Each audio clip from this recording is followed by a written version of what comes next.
a une fin. Yote iliyokuwa na mwanzo iko na mwisho.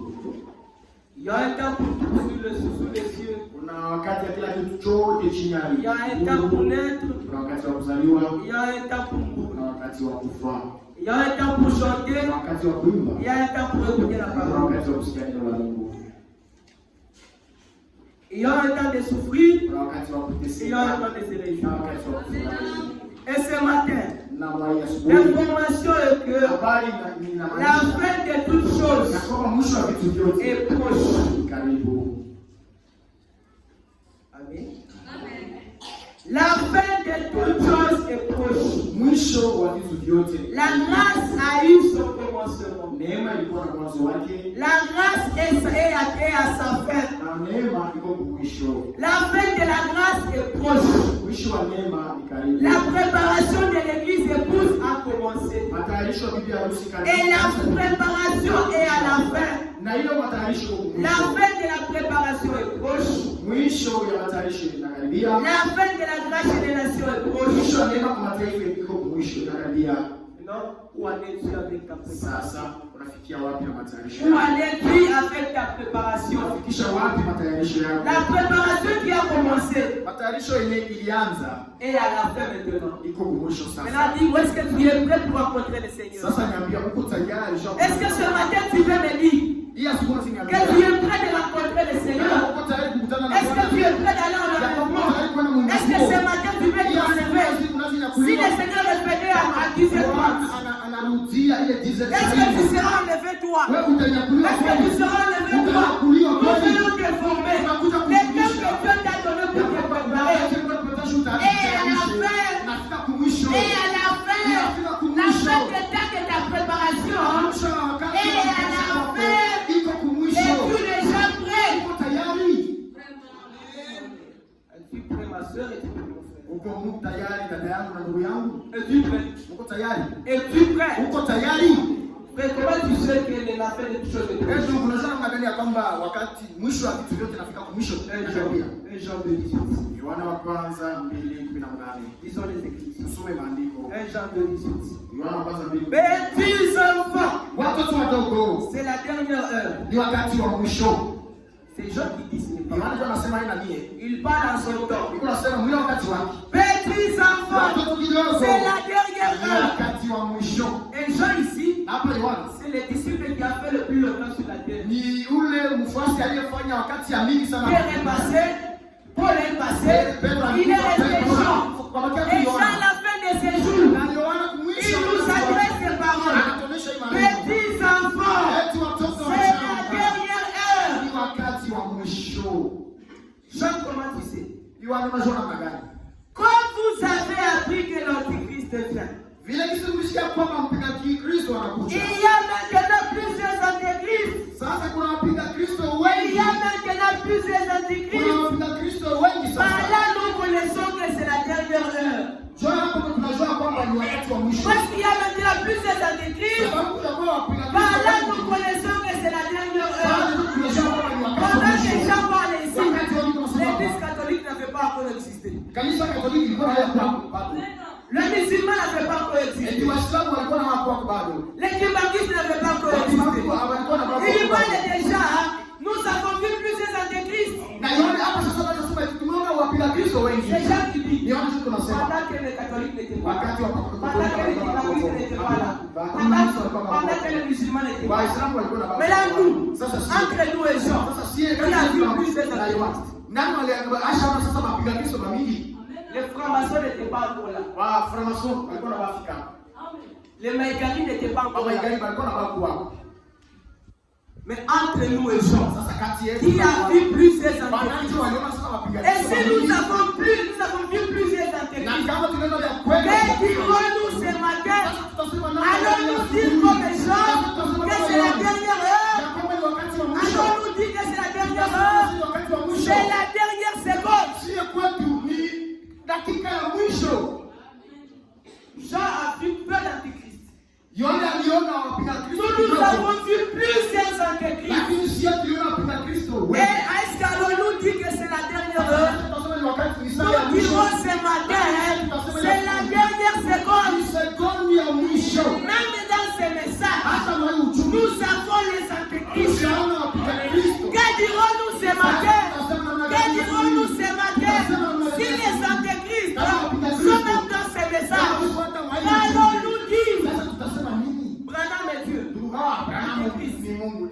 tulisomane. Que dirons-nous? Tutasema nini? Oh, Jésus est déjà Yesu asharudia. Antéchrist. Kupinga Kristo.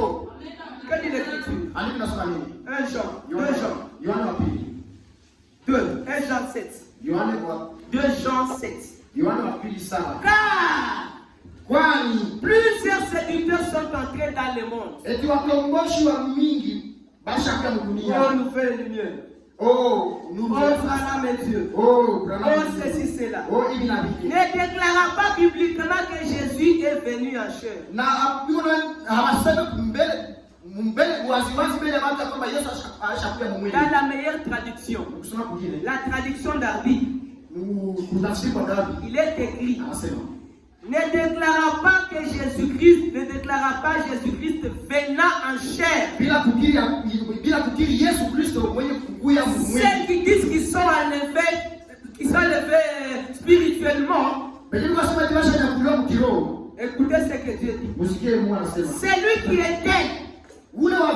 C'est le séducteur et l'antéchrist. Jésus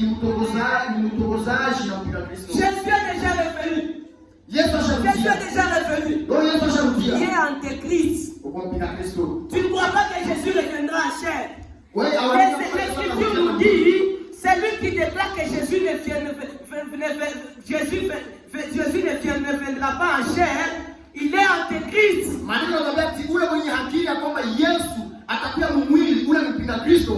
Amen. Entre Jean et nous, qui a vu plus ces antéchrists? Nous les avons vus. Ils sont nombreux. Que dirons-nous ces antéchrists? Le voilà dit quelque chose. Lui aussi, ayant l'intelligence des temps, écoutez ce qu'il a dit. Dans la prédication, messieurs, et c'est le signe de la fin. Paragraphe 23. Nous savons tous que nous vivons un temps glorieux pour l'Église, mais un temps horrible pour les crédules. Nous vivons un temps le plus dangereux. Nous vivons un temps le plus dangereux que tout ce qui existait depuis le commencement. Aucun prophète, aucun apôtre, à aucune époque n'a jamais vécu un temps comme celui dans lequel nous vivons. C'est la fin. C'est écrit dans les cieux. C'est écrit sur la face de la terre. C'est écrit dans les journaux. C'est la fin. Si vous pouvez lire l'Écriture, les prophètes ont vécu un temps où pour une nation l'Écriture était écrite sur la muraille.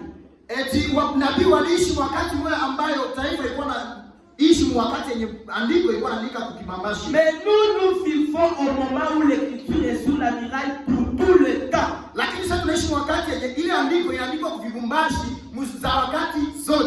Pour toutes les nations de la terre. L'État est à la fin. Alors, nous devons sonder les Écritures pour voir l'ère dans laquelle nous vivons.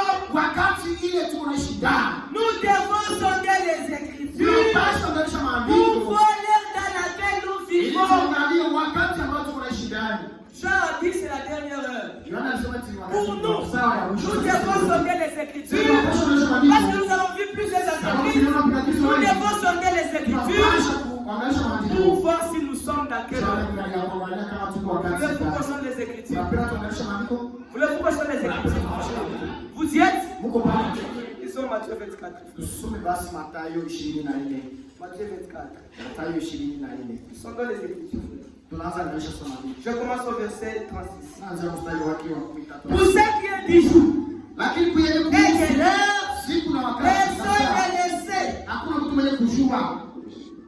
ni les anges dans les cieux, ni le Fils, mais le Père seul. ila baba peke yake. Ce qui arriva du temps de Noé Kwa yale ambayo ilifika wakati wa Noa, arrivera de même ndivyo hivi à itafika. l'avènement du Fils de l'homme. Itakuwa vile vile kurudi kwa mwana wa mtu. Ce qui arriva du temps de Noé Ile ilifika wakati wa Noa, arrivera de même itafika au vile jour de vile l'avènement du Fils de l'homme. wakati wa kurudi kwa mwana mtu. Que s'est-il passé? Kulipitikana hiyo nini hiyo siku? Genèse 6. Mwanzo 6. Du temps de Noé, qu'est-ce qui était là? Wakati wa Noa kulikuwa nini? Je commence au verset 11. Tunaanza mstari wa 11. La terre était corrompue devant Dieu. Eti dunia ilikwisha kuharibika mbele ya Mungu. La terre était pleine de violence. Ilikwisha yala na ukaidi. Maintenant dites-moi, Sasa nini? la terre n'est pas corrompue. Dunia yaharibika. Tes enfants ne sont pas corrompus. Watoto wako wanaharibika. Ceux qui se passent dans le rue ne sont pas corrompus. Ce qui arrive du temps de Noé, c'est ce qui arrive au jour du retour du Fils de l'homme. La terre était pleine de violence. Dieu est allé à la terre et voici elle était corrompue. Car toute celle avait corrompu sa face sur la terre. Tout est corrompu. Tout est corrompu. La politique corrompue, l'école corrompue, les jeunes corrompus, les vieux corrompus, tout le monde corrompu. Alors Dieu dit à Noé, la fin de toute chair est arrêtée devant moi. Car ils ont rempli la terre de violence. Voici, je vais détruire, je vais les détruire avec la terre. Vous avez vu ce qui s'est passé aujourd'hui? Ce n'est pas ce qui se passe aujourd'hui. Mais non, hormis ce qui s'est passé au temps de Noé. Le temps de Noé était quel genre de temps? Noé était dans quel genre de temps? Pierre. Vous y êtes? Pierre. 3. Je commence au verset 18. Christ aussi a souffert une fois pour le péché. Plus juste pour les injustes. Afin de nous amener à Dieu, il a été mis à mort quant à la chair et rendu vivant quant à l'esprit. Dans lequel aussi il est allé prêcher aux esprits en prison.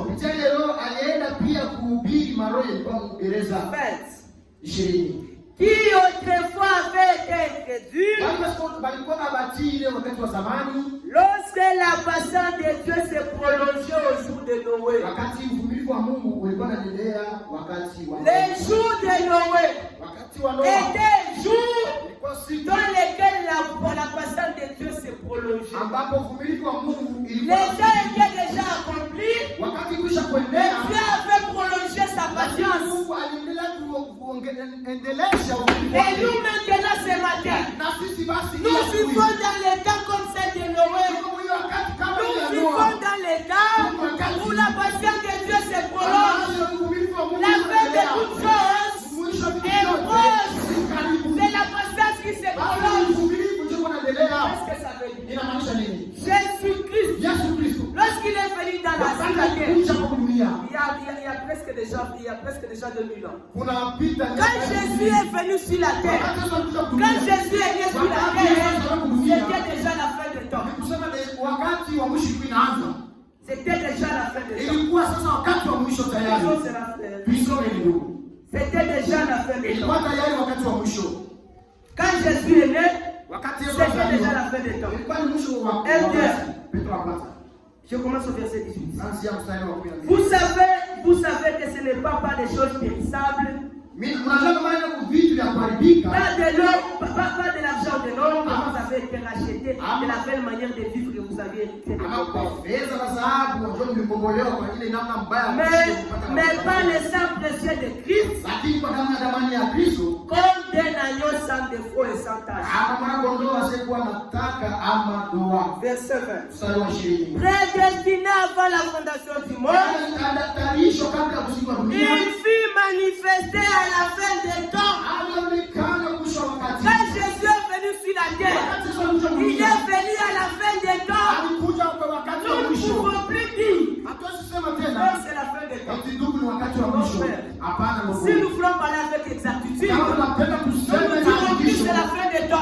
dirons c'est la fin de la patience de Dieu. Frère, l'air est grave. 2 Pierre 3, 9. Le Seigneur ne tarde pas dans l'accomplissement de la promesse. Comme quelques-uns le croient. Mais il use de patience envers vous. Il use de patience envers vous. Ne voulant pas qu'aucun de vous périsse. Voulant que tous parviennent à la repentance. Jésus est venu à la fin des temps. S'il n'est pas encore revenu jusqu'à ce matin, il use de patience envers toi. Ne voulant pas que toi tu périsses avec les morts. Ne voulant pas que tu périsses avec les morts. La fin de toutes choses est déjà arrêtée. Il n'y a plus de temps. La grâce qui a commencé. La grâce est s'atteler à sa fin. C'est la fin de toutes choses. C'est la fin de toutes choses. Fais une patience envers toi.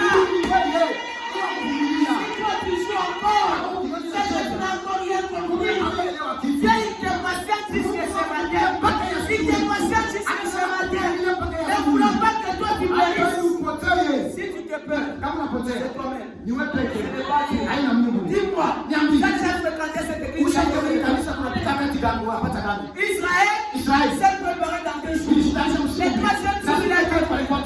Esther s'est préparé dans 2 jours. Une année après, elle a été prête. Daniel s'est préparé pendant 3 ans. 3 ans après, elle a été prête. Tu as déjà fréquenté cette église. Combien d'années, combien de jours, combien de mois. Quel jour suffit pour être prêt? 3 ans suffit pour être prêt. S'il a déjà fait beaucoup de temps, tu as déjà fait beaucoup de temps, tu n'es pas encore prêt pour moi. Tu n'as pas pris au sérieux ta préparation. Tu n'as pas pris au sérieux ta préparation. Je vais te former ce matin que la fin de la patience de Dieu est proche. La fin de la patience de Dieu est proche. La fin de la patience de Dieu est proche. La fin de la grâce de Dieu est proche. La fin de la préparation pour aller avec ta vie. Donc, quand tu as le goût, écoutez ce que tu fais. Pour gagner du temps, je commence au paragraphe 84. Remarquez, il compte droit devant. Il parle de Dieu. Pas en arrière. Il va de l'avant. Il commence depuis son premier acte de l'église. Il débute à l'an 33 après Jésus-Christ. Il commence à compter à rebours. Il a compté les ans de l'église. Qu'est-ce qu'il veut dire? Voyez-nous dans une course. On place les gens de manière qu'ils soient prêts. Dès qu'ils sont prêts, on commence à compter. 5, 4, 3, 2, 1, 0. C'est comme ça qu'on compte. Et frère Branham dit, les comptages ont déjà commencé. Jésus est venu à la fin des temps. Quand il est rentré à la maison, les comptages ont commencé. Il a commencé à compter. Première âge de l'église, deuxième âge de l'église, troisième âge de l'église, quatrième, cinquième, sixième, septième. C'est fini. Mon frère, ma soeur, si tu n'es pas compris, tu es en retard. Les comptages a déjà commencé. Il commence à compter. Il compte à rebours. Il a compté les ans de l'église. La première fille est Éphèse. Chiffre 1. 2. Smith. 3. Bertha. 4. Zatira. 7. 6. Philadelphie 7, Laodicée. Il est plus tard que vous le pensez. Il est plus tard que vous le pensez. Il est plus tard que vous le pensez. Les montages est terminé. Les montages est terminé. La prochaine chose qui reste, c'est zéro. Et là, on arrive à zéro. Et lui, c'est dans les faits. Là, de la Odyssée. A commencé depuis 1909. Il a dit en 1909. Et nous sommes aujourd'hui en 2024. Mais là, dis-moi, il reste combien de secondes pour que ça soit zéro? Le message a été envoyé. Ça fait déjà 91 ans. Depuis que le message est sur la terre. Mais là, dis-moi, il reste combien de temps? Écoutez, frère. Quand Noé a fini de préparer l'arche, il est entré dans l'arche. Et Dieu a laissé la porte ouverte pendant 7 jours. Jésus est venu sur la terre. À la fin des temps, quand il a rejeté le peuple, il a fait la promesse. Il a dit, je vais vous préparer une place. Et quand je m'en serai allé, et que je vous aurai préparé une place, et que j'aurai fini, je reviendrai vous prendre. 7 jours, là de la Odyssée, 7 ans de l'église se sont passés. Et nous sommes à la fin de l'âge de la Odyssée. Combien de temps nous reste encore? Combien de temps ma soeur? Joue encore. Joue. Et nous venons te former. Que la patience de Dieu. La patience de Dieu. 2 Pierre 3. 14.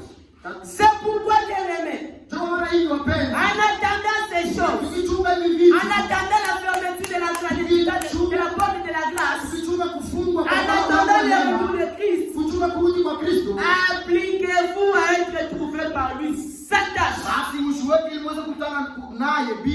irréprochable dans la paix. Croyez que la patience de notre Seigneur est votre salut. Si Dieu t'a accordé la grâce d'être vivant jusqu'à ce matin, crois que cette patience, c'est ton salut. Ça ne demande pas beaucoup des années pour être prêt. Alors qu'est-ce que Pierre nous dit? Ce n'est pas le Saint-Esprit. Il dit ceci. La fin de toutes choses est proche. Là nous sommes d'accord, n'est-ce pas? Nous sommes. La fin de toutes choses est proche. La fin de la patience de Dieu est proche. La fin de la préparation de l'église est proche. Laquelle devons-nous faire? Soyez donc sages. Soyez donc sages et sobres pour vaquer à la prière. Il n'y a que les vierges sages qui seront enlevées. Pas les vierges sages, pas les vierges folles. Et les vierges sages se prennent au sérieux. Ils sont de l'huile dans les vases. Ils sont le Saint-Esprit. Soyez donc sages et sobres pour vaquer à la prière. Avant tout, avant de vaquer à la prière, avant tout, ayez les uns pour les autres et n'entendent amour. Car l'amour ouvre une multitude de péchés. Mon frère, ma soeur, si tu es encore en date, si tu es encore dans les calomnies, tu es en retard. Ce n'est plus le temps de calomnier.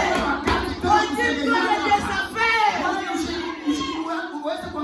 Occupe-toi de tes affaires. Ne regarde pas quelqu'un d'autre. Ne parle pas d'autrui. Parle de toi-même.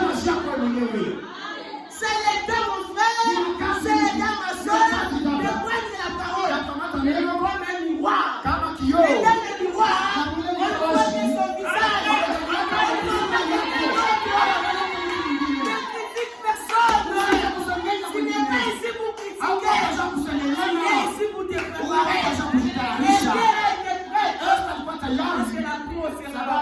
alikamata bila mchezo Devant le mtayarisho miroir, yake. devant le Mbele miroir, ya kioo, il n'a pas regardé le prochain. akaangalia Il mwenzake, s'est fait même. alijiona yeye mwenyewe. Ça c'est pas. Et il a fait toute l'attention fixée dans la parole, dans les miroirs. Aliweka mwangalio yake yote Fixe tes regards dans la parole, dans les miroirs. Où est tes défauts? Où est tes défauts? Arrache-toi. Tu vas compte que tu as bavé. Quand tu regardes dans le miroir, unaangalia mkioo, tu vas voir quelqu'un d'autre. utaangalia mtu Tu mwingine, vas te voir toi-même. utashiona wewe mbona na utatosha ile uchafu. Pendant qu'on te prêche, laisse-toi devant le miroir. Commence à lever. Commence à lever. Regarde tes santé. Tu calomnies encore. Tu as un retard, mon frère. Prends ton temps. Quand tu te préoccupes de quelqu'un d'autre, Wakati uko naangalia tu tu vas mambo oublier mengi, ta préparation. utasahau kujitayarisha. Même si la sœur a fait, Hata kama dada elle alifanya, a fait, c'est son affaire. mambo yake. Écoutez, Msikie. l'autre, quand elle est sortie, quand elle est sortie, Alipotoka, il a commencé à courir. alianza kimbia. Ils étaient à quatre avec sa femme. Na mke wake. Sa femme, Mke wake anaangalia kunyuma.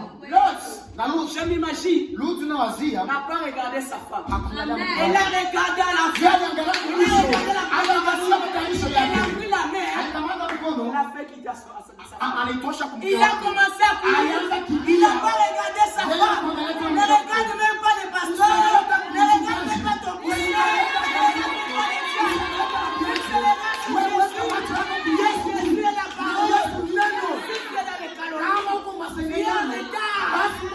L'enlèvement est personnel et individuel. Unyakuo ni ya kipekee. L'enlèvement n'est pas pour beaucoup de choses. L'enlèvement, c'est pour très peu de choses. Et comme nous sommes ici, j'ai toujours dit, si vous voulez voir les gens qui seront enlevés, venez ici les jours de la prière à 14h juste. Si vous trouvez 3 personnes, divisez par 3. Les gens qui vont venir à la prière, ceux que vous avez trouvé à 3, divisez-les à 3. Il y a les vrais croyants, les semi-croyants et les incrédules. Ici, on ne peut pas diviser par 3. Les jours de la prière, si Dieu divise par 3, tu verras le nombre de ceux qui seront enlevés. Amen. La fin de toutes choses est proche. L'amour, vous voyez qu'il suffit de pécher. Et le fruit de frère a fait. Va les voir. Si tu ne veux pas, tais-toi. Si tu ne veux pas les voir, tais-toi. Va chez nous. Prie pour lui.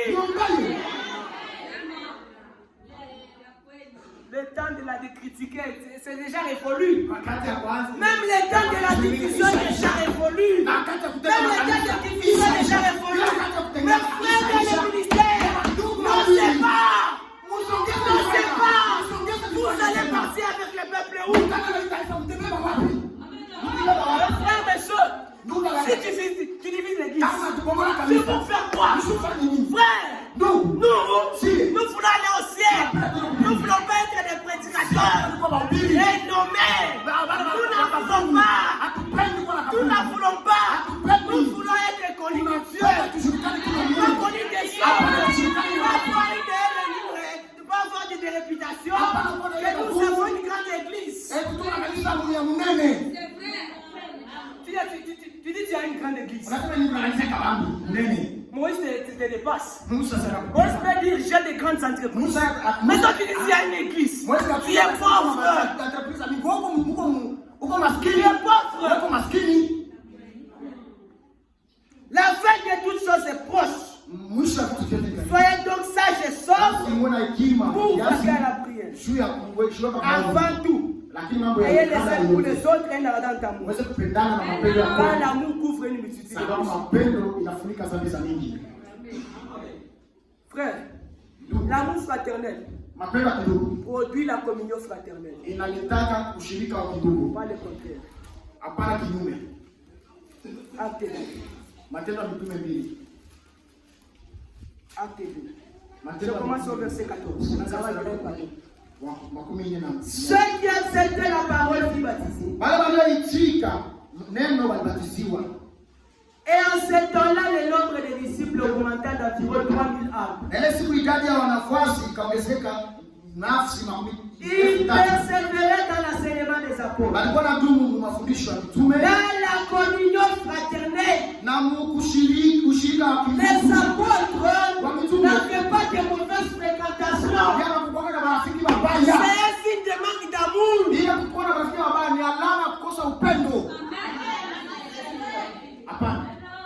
Je suis très rapide. La mauvaise fréquentation, c'est un signe de manque d'amour. L'amour fraternel produit la communion fraternelle. Les apôtres n'avaient pas de mauvaise fréquentation. Ils n'avaient pas de mauvais amis. Tout ce modèle. Tout ce modèle. Tout bien que tu aies une mauvaise fréquentation. Regarde-toi. Tout bien que tu aies une mauvaise fréquentation. Tout sur ce modèle. Tout sur ce modèle. Nous disons que nous sommes ramenés à la foi de Dieu. Tu n'es pas encore ramené. Les apôtres n'avaient pas de mauvais amis. Ils avaient comme amis leurs frères en Christ. Tu veux faire des dieux menteurs. Moi je suis déjà grand. Qui va m'influencer? Donc tu veux faire des dieux menteurs. 1 Corinthiens 15:33. Tu veux faire des dieux menteurs, n'est-ce pas? Ne vous y trompez pas. Amen. Amen.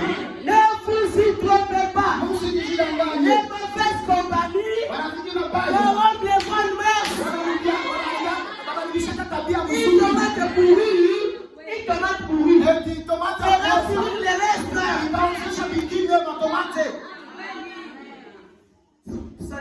Ce n'est pas le contraire.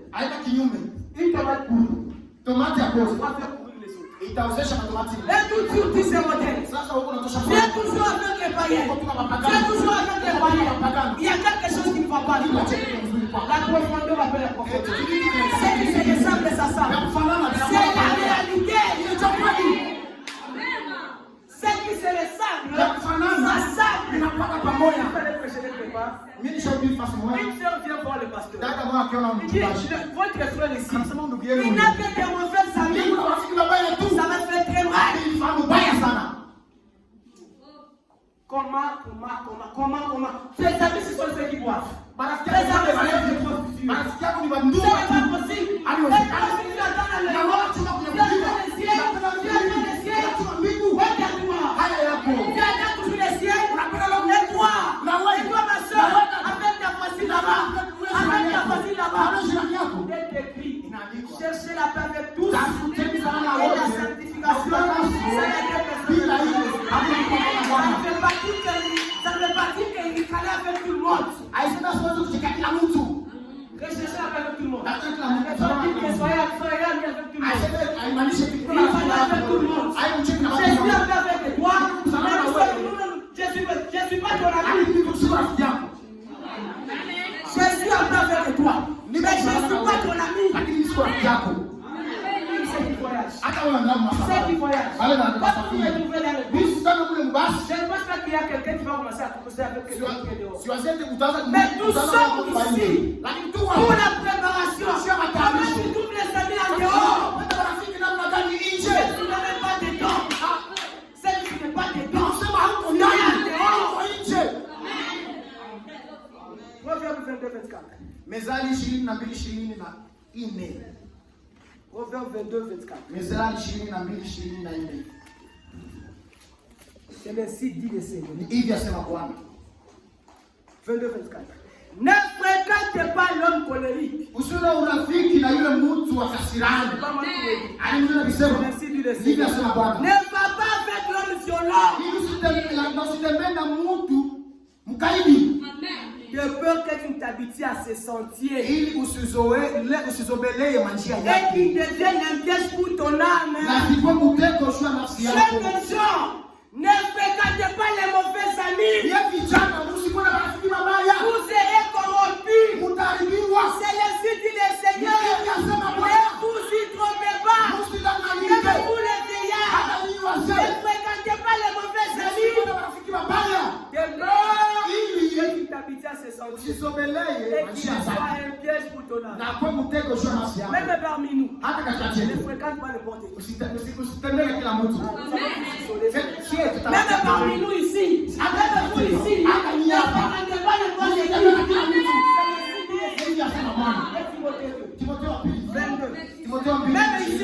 Même ici, ne fréquente pas n'importe qui. Ce n'est pas moi qui l'ai dit.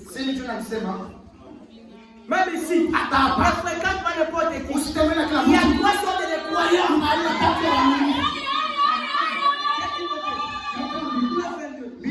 Oui, les passions de la jeunesse. Elle cherche la justice, la foi, l'amour, la paix. Avec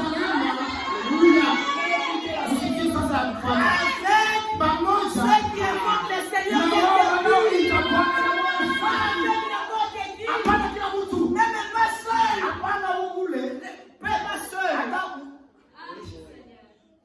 Puis les passions de la jeunesse.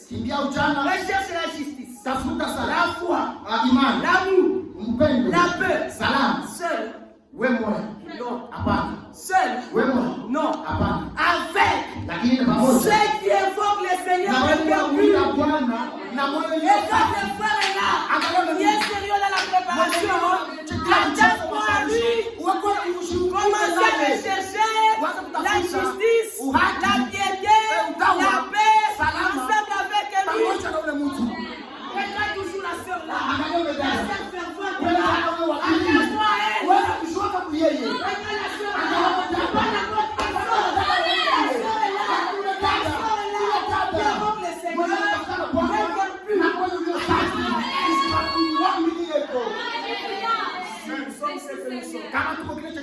C'est parce que Dieu nous a fait grâce. Nous sommes ce que nous sommes. C'est pas par nous-mêmes. C'est parce que nous avons suivi les conseils. Si tu es avec quelqu'un qui ne dit pas le de la parole de Dieu, tu es avec lui, aujourd'hui, il te passe au témoin. Ça va te révolter. Demain, tu ne rencontres avec lui, quelqu'un d'autre va te parler. Tu ne resteras pas tranquille. Vira à genoux.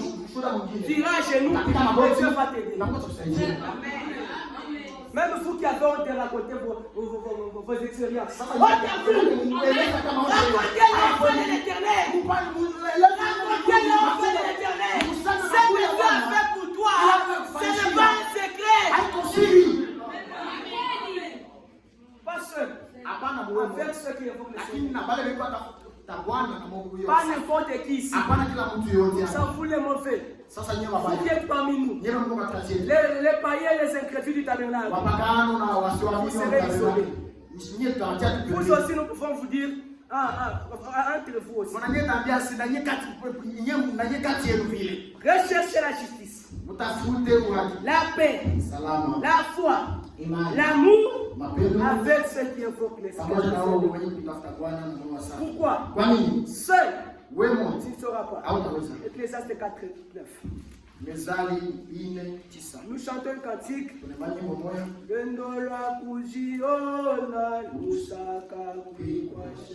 Safari ya kuziona inataka tukusaidiana na wengine wanafikaka. C'est comme ça on fait, n'est-ce pas? Je veux tunaimbaka 4:9. Deux valent mieux qu'un. Eti wawili wanapishana mmoja.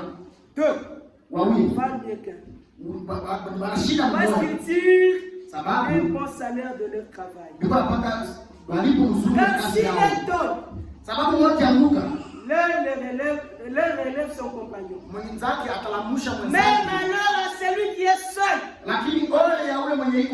et qui donne sans avoir un second pour les relever. Frère, l'isolement, c'est la vie des démons. Donc moi je ne fais pas de problème. Il y a des démons. Regardez quand quelqu'un a des démons. Il n'habite pas parmi les gens. Soit il va dans les cimetières. Il s'isole. Si tu as la vie de Dieu en toi, tu ne seras pas isolé. Tu vas aller chercher les frères qui invoquent les saints de Dieu. Malheur à celui qui est seul. De même, si deux couchent ensemble, ils auront chaud. Mais celui qui est seul, comment aura-t-il chaud? Et si quelqu'un est plus fort qu'un, les deux peuvent lui résister. Et la corde à trois filles ne seront pas facilement. Un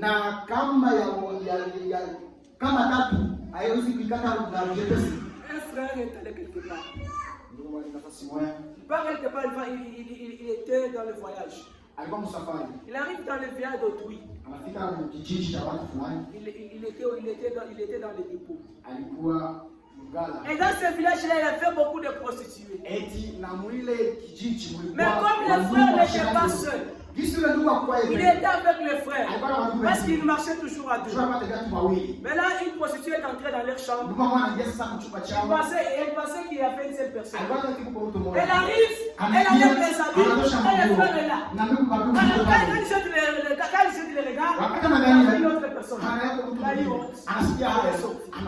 il le deux valent mieux qu'un. Mais si les frères étaient seuls, qu'est-ce qu'il aurait arrivé? La fin de toutes choses est proche. Soyez donc sages et sobres pour vaquer à la prière. Avant cela, ayez l'amour. Soyez sages pour vaquer à la prière. La prière, c'est la... Vous n'avez pas de frère. Est une puissance, la prière, c'est la solution. La prière est un dialogue d'un chrétien avec son Dieu. Soyez sages. Pas pour raconter les fautes des frères, mais pour vaquer à la prière. Il y a un type dans la Bible. Daniel. Lisons l'écriture. Daniel 9. Si vous avez compris dans quel temps nous sommes, vous ferez comprendre. Quand quelqu'un sera quand il est en retard, son attitude change. Si toi tu vas à l'école, moi je ne parle pas des croyants d'aujourd'hui. Il est en retard à l'église, il est en retard à l'église, et il part après, il part à pas ça. Et il a quand même une soeur. Elle a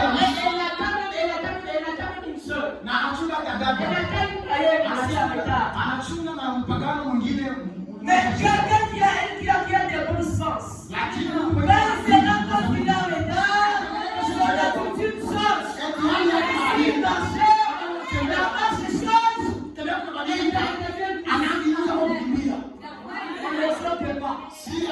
On n'exempte pas. Lui-même, il se raconte, il est en retard. L'attitude change. Si tu pars à l'école, tu entres à 12h, tu entres à 7h30. Tu te rends compte qu'il fait déjà 7h27. Mais tu es encore à la maison. Tu ne vas pas traîner les pas. Tu vas changer la conduite. Si toi aussi, tu as appris que la fin de ta préparation est fausse. Si tu as compris que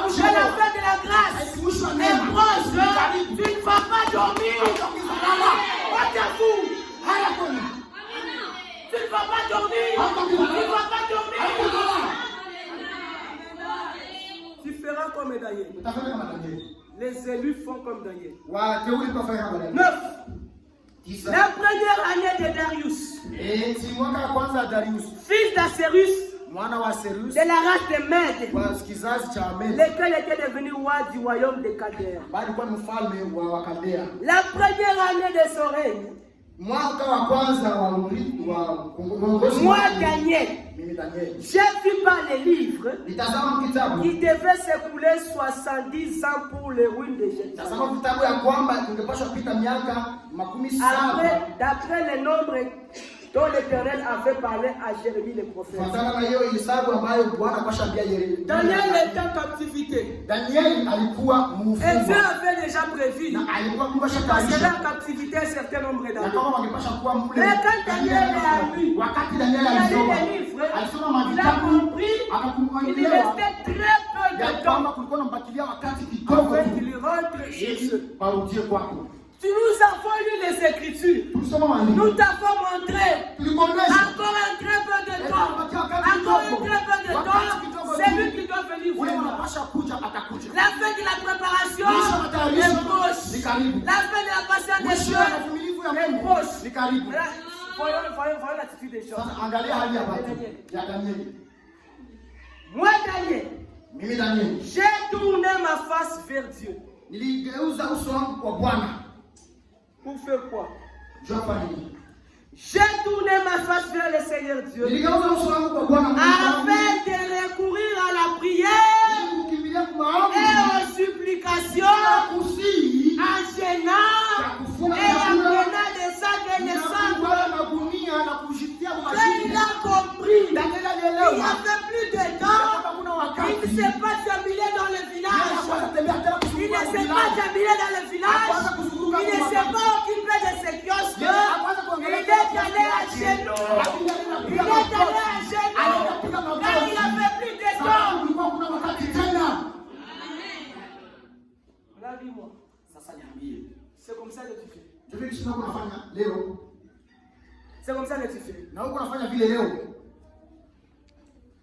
Quand il a compris, son attitude a changé. Il n'avait pas besoin d'être exhorté. Mais toi, on t'a déjà prêché plusieurs fois. Et la fin de toutes choses est proche. Si tu comprends,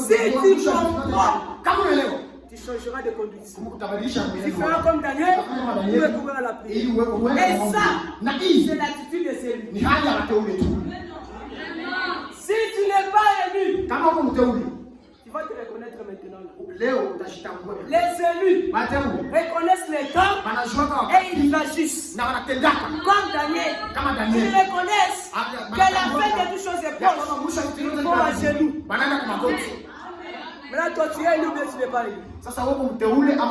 C'est ce que Jésus a dit. Dans Luc 18.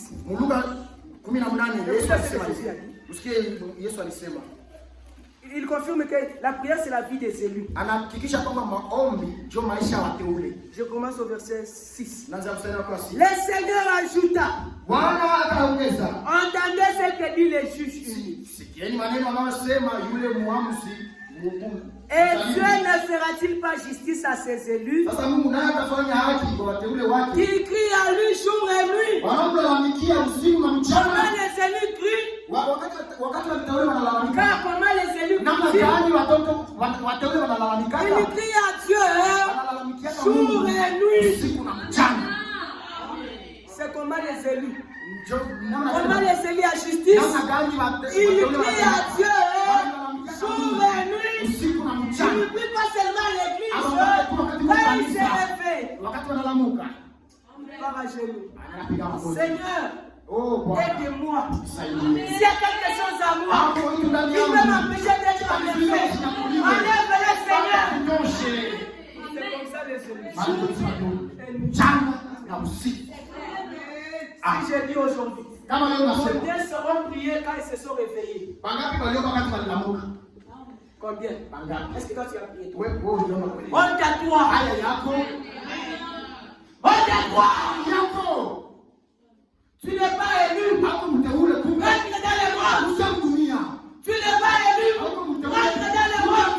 Ici, c'est pour la préparation de l'épouse! Ce n'est pas la préparation des vieilles femmes! C'est la préparation de ses pouces! C'est la préparation de celui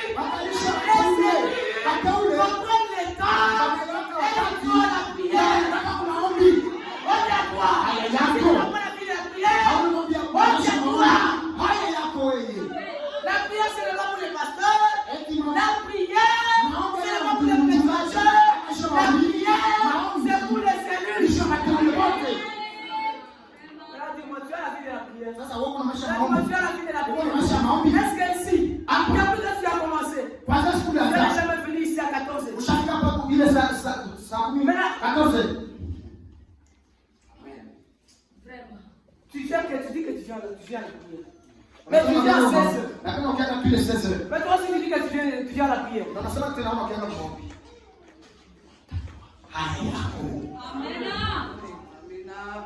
Les élus Wateule ont la vie de la prière. iko na maisha ya maombi. Pourquoi les élus ont-ils la vie de la Kwa prière? nini wateule kuna maisha ya maombi? Car Sababu sans la prière, maombi point de Saint-Esprit. hakuna Roho Mtakatifu. Si tu n'as pas la vie de la prière, tu ne seras jamais prêt. Hautakuwa kama La tayari. préparation se fait avec la parole, dans la prière.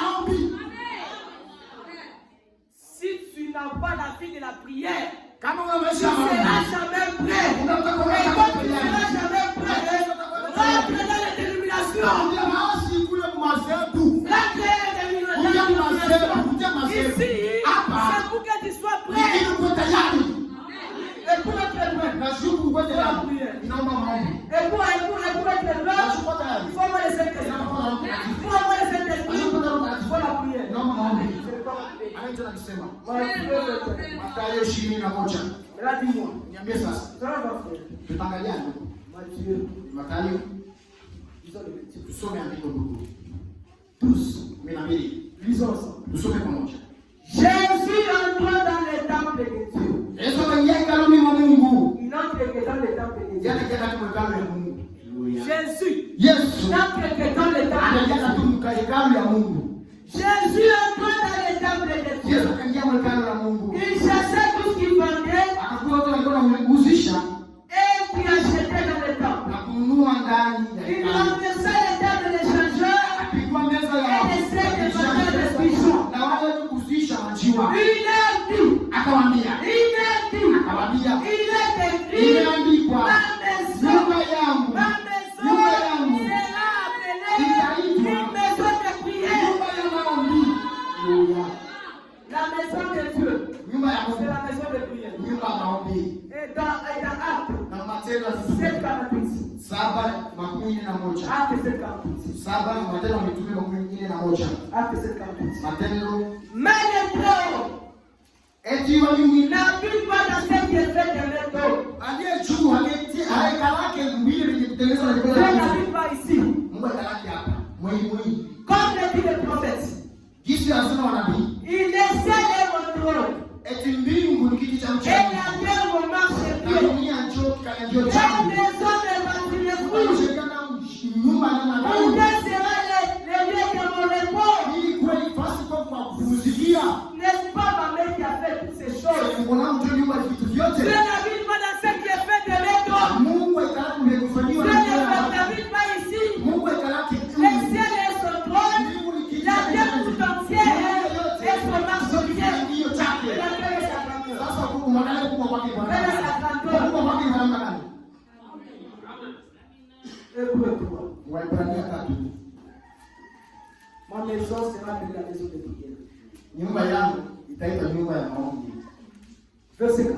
Mstari wa 8. Chaque maison est construite par quelqu'un. Eti kila nyumba inajengwa na mtu. Mais celui qui a construit tout ça, c'est Dieu. Lakini aliyejenga mambo yote ni Mungu. Pour Moïse, Na Musa il a été fidèle dans toute la maison de Dieu. alikuwa mwaminifu nyumba ya Mungu yote. Comme serviteur, Mtumishi pour rendre le témoignage à ceux qui kwa avaient shuhuda été ya yale iliyotangaziwa. Soyez attentifs. Usikie mzuri. Mais Lakini Christ est comme le Fils Kristo yeye kama mwana sur sa maison.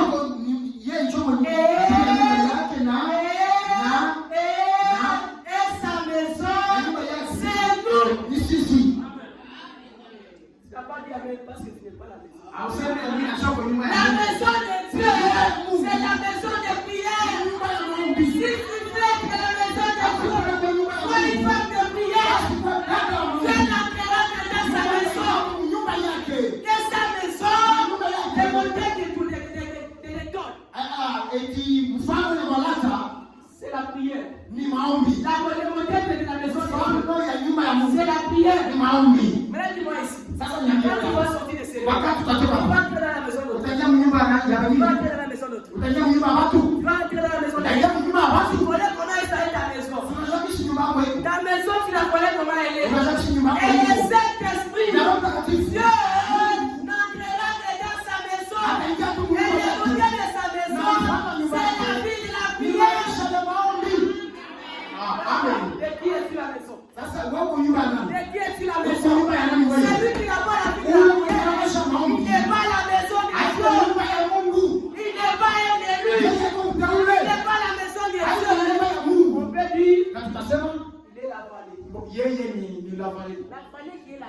la vallée à part. Là, toi, dis-moi.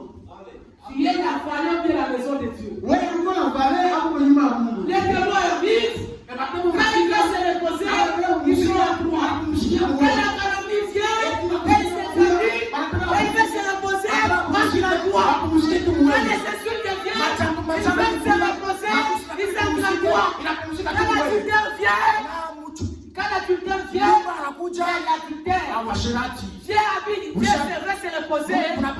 Sa maison c'est toi. La vallée.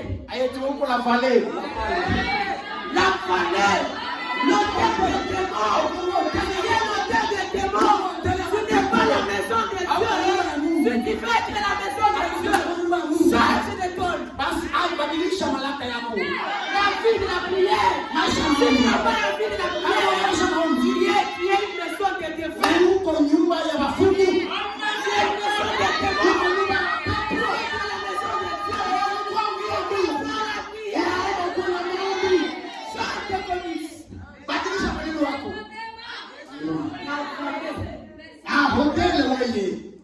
La vallée. Quand la calomnie vient, c'est chez toi. Quand la haine vient, c'est chez toi. Tu n'es pas la maison de Dieu.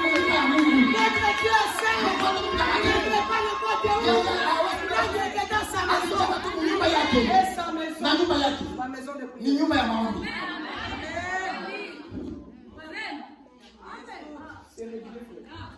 Il me fallait pas.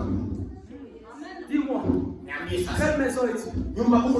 Tu peux dire que tu deviens maintenant la maison de Dieu. Nous allons voir la maison de Dieu. Et la maison de Dieu ne viendra pas à 15 heures. Les maisons de Dieu ne viendront pas à 15 heures. Les maisons de Dieu à 14 heures. Pas à 18 heures. Pas à 16 heures. Pas à 16 heures. Tu les sers dans la maison de Dieu. Tu n'es pas la maison de Dieu.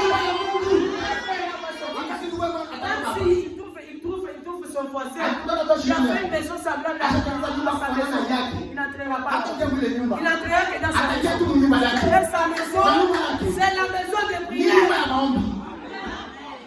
Regarde-vous. Regarde-toi. Regarde-toi. Tu t'es dit même chrétien. Tu n'es pas chrétien.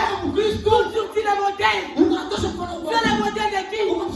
Tu peux te comparer avec qui? Tu vas te comparer avec qui? Il n'y a jamais eu de chrétien qui ne prie pas. Merci Seigneur. Le gars est proche de frère Franck. À la page 14. Le souffle même de notre âme est maintenu par la prière. Donc la manière, si tu veux voir comment l'âme respire. L'âme respire au travers de la prière. Si toi tu n'as pas la vie de la prière, tu as étouffé ton âme et tu vas mourir. Le souffle de ton âme est maintenu par la prière. Si tu n'as pas la vie de la prière, tu as étouffé l'âme. Et si l'âme meurt, il n'y a pas de résurrection. Il y a la résurrection de ses corps. Il n'y a pas la résurrection de ton âme. Si ton âme,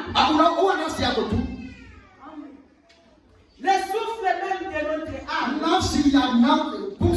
est maintenu par la prière respirée par les âmes.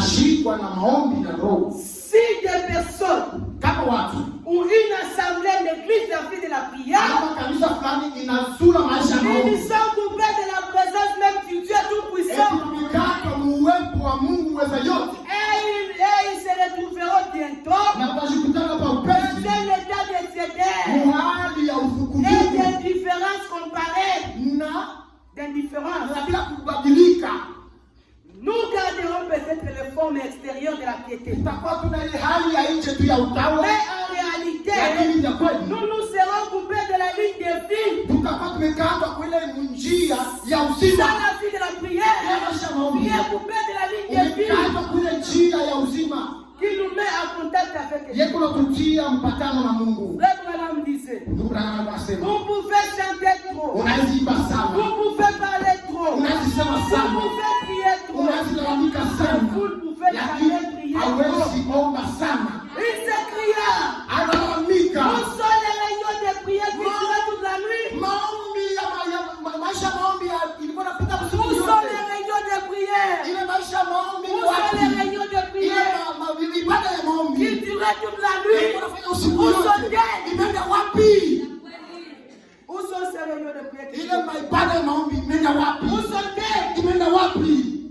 Si le Seigneur Jésus Kama Bwana Yesu priait trop, alikuwa anaomba sana, lui le Fils de Dieu. yeye Bwana wa Mungu. Si Jésus-Christ Kama Yesu Kristo priait trop alikuwa anaomba sana, avec ferveur lorsqu'il était dans la chair, alikuwa anaomba na bidii wakati alikuwa mwili. combien devrons-nous chercher la face de Dieu? Namna gani tunaweza kuhesabu? Combien devrons-nous chercher la face de Dieu? Mara ngapi tunapaswa tafuta uso S'il y wa a Bwana? quelqu'un Kama kwa qui Mungu n'avait pas besoin de prier, c'était Jésus. alikuwa ni Yesu. Mais là, si lui, Lakini sasa en yeye, tant que Dieu, kama a Mungu, prié avec ferveur, alikuwa anaomba na bidii. que dirons-nous de Sasa toi? wewe tutasema nini juu yako? Amen. Jésus. Kama Yesu. Jésus, Yesu. qui connaissait tout. Walikuwa wanajua vyote. Kabla kumbiongo Il a prié. aliomba Toute la nuit. usiku Il wote, priait sans cesse. alikuwa anaomba bila kuchoka. Que dirons-nous de Sasa toi? wewe tutasema nini juu yako? La famille. Hoteli wewe. Combien devrons-nous chercher la famille? Namna gani tunapaswa tafuta uso wa Et Bwana? apporter nos manquements et nos besoins Na devant kuleta lui. makosa yetu na matakwa La yetu mbele. prière Na maombi et la communion personnelle avec Dieu. ushirika wa kipekee na Mungu. Lorsqu'en toute humilité Unyenyekevu et wote un esprit de na supplication, mwile roho ya nous kusihi nous mettons devant lui tunasimama mbele dans yake. les secrets de notre chambre. Mwile siri ya chumba Nous chetu apportons nos fardeaux, tunaleta mizigo nos yetu demandes na et maombi nos besoins yetu personnels devant le trône de Dieu. na lazima yetu ya kipekee mbele ya kiti cha enzi cha Mungu. Lorsque Wakati nous nous rassemblons, tunakusanyika, nous nous réunissons pour rendre un culte au Seigneur tunakusanyika juu ya kufanya ibada kwa Mungu Bwana et wetu pour adorer, glorifier son nom. na juu ya kulitukuza jina lake. Mais Lakini le Saint-Esprit peut entrer. Roho Mtakatifu anazingia. Alors le Saint-Esprit peut entrer Bali sasa Roho Mtakatifu anazingia lorsque l'atmosphère de prière est bonne. wakati hali ya maombi ni ya mzuri. Je répète. Narudilia ndani. Lorsque nous nous rassemblons, Wakati tunakusanyika, nous nous réunissons pour rendre un culte au Seigneur tunakusanyika juu ya kufanya ibada kwa Mungu et wetu glorifier son nom. na kutukuza jina lake. Alors, le Sasa Saint-Esprit Roho Mtakatifu fait entrer anazingia lorsque l'atmosphère de prière wakati est hali ya bonne. maombi ni ya mzuri. Si dans les réunions, Kama muma ibada makusanyiko l'adoration est négligée, eti maabudu tunaisarau, l'Esprit de Dieu se retire Roho wa Mungu anatoka naenda, parce qu'il ne peut pas trouver la prédication. sababu yeye hangalie kama yeye anabeba mambo yote. L'Esprit peut entrer Roho anazingia, que lorsque l'atmosphère de la prière est bonne. Roho anazingia wakati tu ile hali ya maombi ni ya mzuri. Nous vous laissons d'abord. Nani anaita mkie mwili hapa? Qui vous a appelé? Nani anaita mkie? Choriste, Niye waimbaji. un choriste, Dada un mwimbaji. choriste, Ndio il mwimbaji. n'a pas la vie de la prière. Wewe anabasha Comment maombi. l'atmosphère sera Sasa bonne? hali itakuwa namna gani nzuri? Haya kwani. Tu viens à la prière, Unavia maombi. pendant que les gens ont déjà même commencé. Wakati wengine washa na À la kwanza. maison, tu suivais la télévision. Unyumu Tu ulikuwa fanya suivais Karashika, Ukapata il y a Karashika. coupure de courant. Kuli naenda. Tu fais maintenant la prière. John, ok, ça, Quand c'est tu bon. arrives, On a tu fait vois ça. les gens en train de chanter, On a- tu prends les cantiques, On a- tu entends même les chants. Regarde-moi. Haya yako. Tu fais attention, les chants déjà commencé à chanter. Mais là, toi, Wewe unakuya. tu étais à ta télé, Ulikuwa ku tu arrives television. ici. Unafika hapa. On nous entend les cantiques. Hatutumie nyimbo. Tu entends même. Unaanza na kuimba. Tais-toi. Haya yako. Qui t'a appelé de chanter? Nani alikuita Si tu n'as kuimba? pas tout ton temps, Kama reste dans le banc. basi urudia kule mubiti. Si tu n'as pas la vie, tu n'as pas la Hauna maisha ya maombi. Kama uko nyumba ya reste Mungu, là-bas. bakia mule mubiti. Nous avons besoin de 3 choristes, Tuna lazima 4 choristes. waimbaji watatu Qui wawili. ont la vie de Dieu. Bebe na maisha ya Mungu. Qui ont la vie de Dieu. Bebe na maisha ya Mungu. Nyumba ya Mungu. Les vases de Dieu. Vyombo vya Mungu. On t'en fout. Haya yenu. Et même chanter, ce n'est pas ce bruit-là. Hata kuimba ile ile Ils n'ont pas ce makelele. bruit-là pour Haina nous, c'est pas makelele, ça. haina ile. Chanter, Kuimba. c'est chanter avec le cœur. Wakati Les gens pleurent là-bas. Les gens pleurent là-bas. Batu kule katanza ilia. Pas vous chercher la Hapana kelele. kumvuna mnajua sema haya yenu. Où est la vie de la prière? Maisha mambo kwa. Tu t'es réveillé, tu as tout le temps ton téléphone, tu fais ici, Non, non, l'atmosphère n'est pas bonne. Et le Saint-Esprit ne va pas entrer en action. Le frère m'a fait raconter. Un jour là-bas, il y avait quelqu'un qui avait les esprits de Moukala, n'est-ce pas? Quand il était entré, la chorale chantait. Et la personne a été guérie. Où est cette enfant? Où est-il aujourd'hui? Le démon se manifeste même ici. C'est la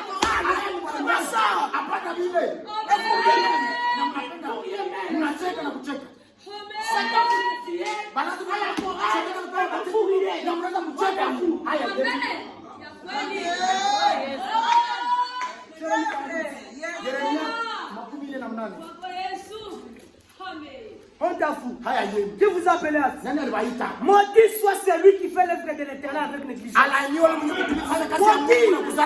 Si tu ne le fais pas, rentre là-bas.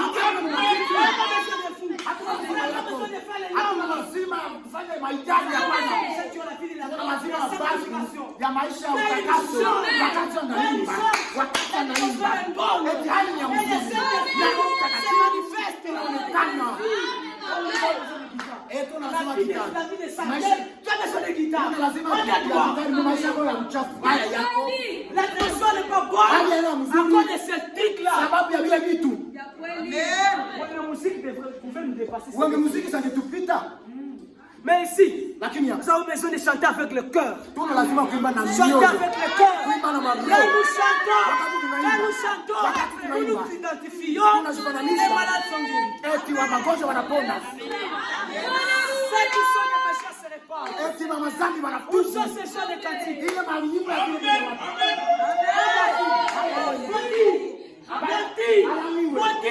Quiconque fait l'œuvre de l'Éternel avec négligence.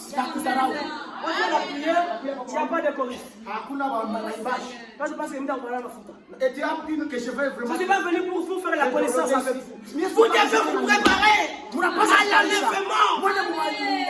Si tu sais que tu vas rester, cherche déjà les clés chez le pasteur. Parce que cette maison sera fermée. Alors tu vas rester avec la. Allez même chercher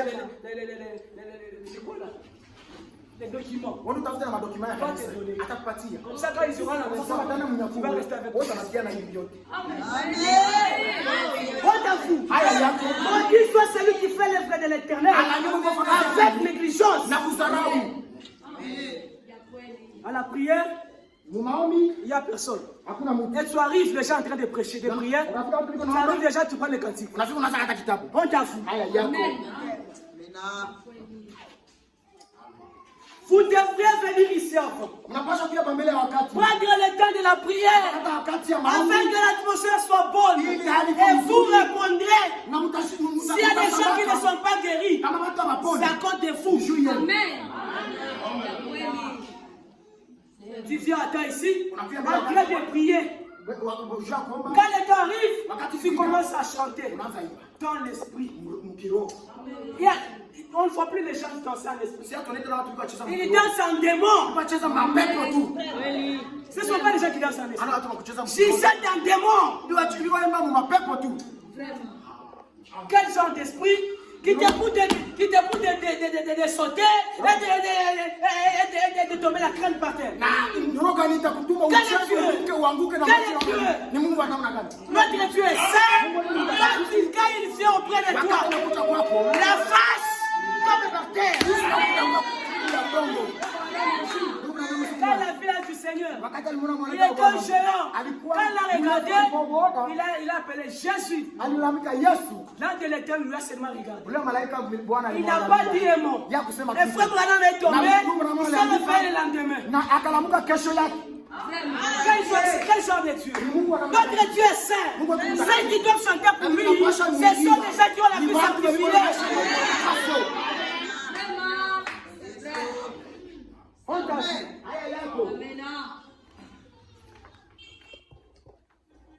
Les influences. Les influences. Prêchez le 15 février 1964. Quand vous vous enflez, quand vous vous enflez wakati mnavimba et que vous dites, na mnasema eh bien, autrefois j'ai passé toute la nuit à prier. Wakati iliyopita nilikuwa pitisha usiku yote niko Autrefois naomba. je faisais ceci. Wakati yote nilikuwa nafanya Je hivi, faisais cela, nafanya vile. mais je ne le fais plus. Lakini sifanye tena. Vous êtes sur un terrain glissant. Tuko kunjia ya uterezi. Ya kuanguka. Vous êtes sur un terrain glissant. Uko njia. Regarde comment tu avais commencé. Angalia kisu lianza. Tu pouvais prier toute la nuit. Tu ne venais pas retard à l'église. Tu ne venais pas retard à l'église. Mais si tu le fais, lakini leo tu es sur kufanya. un terrain glissant. Uko kunjia ya kuanguka. Le plus grand témoignage. Ushuhuda mkubwa. Prêché le 15 novembre 1953. Uliwa le 15 Novembre 1953. Paragraphe 16. Ukurasa wa Je 16. commence au milieu. Inaanzia katikati. Et quand vous devenez spirituel, Na wakati unakuwa kiroho, Dieu prend soin du reste. Mungu anangaikia sasa vingine. Quand vous devenez spirituel, Kwa kiroho, Dieu prendra soin du Mungu reste. atashughulikia vingine ya kubakia. Voyez-vous, Unaona? le reste vient automatiquement. Vile vingine vyote vitakuyaka vile vyenyewe. La chose principale, Kitu cha kwanza c'est cha de maana. commencer à prier. Kwanza kuwa naomba kwanza. Le reste s'arrangera. Vingine vitajitengeneza nyuma. Si seulement, Kama tu vous les baptistes, nyie Wabatisti. vous qui entrez au tabernacle, Mungu aingia Mungu. qui êtes ici ce Wenye matin, mko hii asubuhi et hapa. vous les méthodistes, Na nyie wa Methodisti. vous vous mettez simplement à prier dans vos églises Mnajiweka mwaombi mkanisa et zenu. à amener toute l'église dans la Na prière. kubeba kanisa yote mu Vous, maombi. prédicateurs, Nyie wahubiri. faites de même. Mfanye vile vile. Amenez simplement les fidèles Mbebe à waaminifu. prier très Kwa sérieusement. kuimba, kwa kuomba bila mchezo. Le reste ira de soi. Vile vingine vitashiba Dieu prendra soin des Na restes. Mungu ataingaikia vingine yeye pekee. La vallée, Au hoteli. la vie de la prière. Maisha Où ya est-elle aujourd'hui? uko ile Où maisha est la vie de ya la Mungu prière? ile maisha ya Mungu. La fin de toutes choses est proche. Soyez alors sages et sobres kiasi pour vaquer la prière. ya kushuhuka kwa maombi. S'il y a un temps, Kama kwa wakati. on devrait prier avec ferveur. Yaani tunaweza omba na vraiment na video. C'est bien ce moment. Ni wakati. Car le temps touche à sa fin. Sababu wakati nafika Et cette même pensée, na ile wazo moya moya. Jésus l'exprime lui-même Amesema yeye en mwenyewe. personne Yeye moya mgutu wake. dans Luc 21. Luka 21. La fin de toutes choses est proche. Mwisho wa mambo yote ni karibu. Soyez donc sages et sobres Wenye basi wa yenye hekima pour na vaquer la kiasi. prière. Jua kushika kwa maombi. Il prend cette pensée, Anakamata ile il wazo. l'exprime lui-même. Anasema yeye. Dans Luc 21, Luka 21. 36. 16.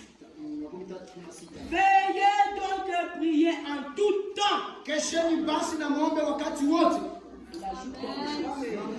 Veillez. Veillez donc à prier. Keshe na muombe basi. Pas seulement à l'église, Hapana tu kanisa. pas seulement le Hapana vendredi. tu siku ya tano. En tout temps. Wakati wote. Afin que vous ayez la force Ili mpate nguvu d'échapper à toutes ces choses qui ya viendront. kukimbia ile mambo yote ambayo La itafika. terre sera détruite. Dunia Pour itabomoka. échapper, vous avez besoin du Mungu Saint-Esprit. lazima ya Roho Et Mtakatifu. pour avoir le Sasa Roho Saint-Esprit, Mtakatifu. veillez donc à prier Kesheni basi na en muombe tout temps. wakati wote ule. Pas seulement quand il faut manger. Hapana tu wakati Pas unataka. seulement quand tu te réveilles. Hapana tu wakati unalamuka. En tout temps. Wakati wote ule. Afin que vous ayez la force Ili mweze kupata nguvu d'échapper à toutes ces choses. ya kuepuka ile vitu vyote ambavyo vitakuja. Amen. Afin que vous ayez la force Ili mweze kupata nguvu d'échapper à toutes ces choses kuepuka vile vyote qui viendront. ambavyo vitakuja. Le temps est proche. Wakati ni karibu. Il n'y a plus de temps. Hakuna wakati. La fin de toutes choses est Mwisho wa proche. vitu vyote ni karibu. Soyez alors sages Mungu mwenye hekima et sobres na wenye pour kiasi. vaquer la prière. Kisha kushuka kwa maombi. Isaïe 30. Isaya 13.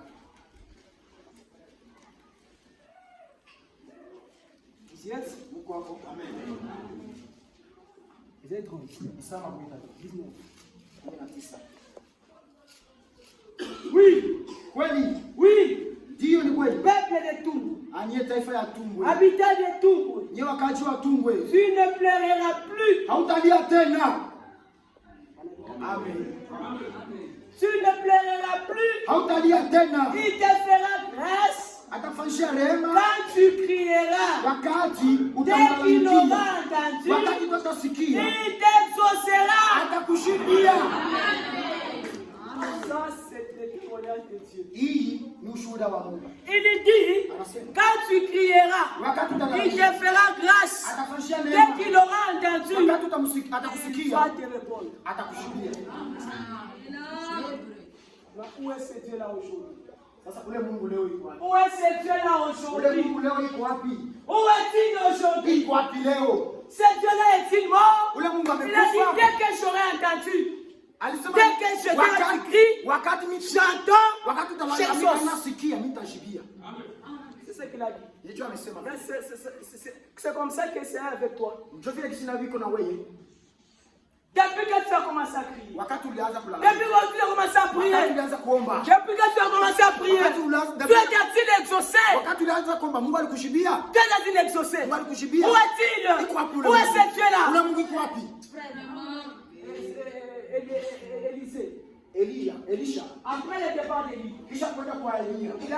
Élie a laissé le manteau. Elia aliacha vazi yake. Quand Élisée est rentré, Wakati il est Elisha arrivé sur le Jourdain. alifika pale ku Yordani.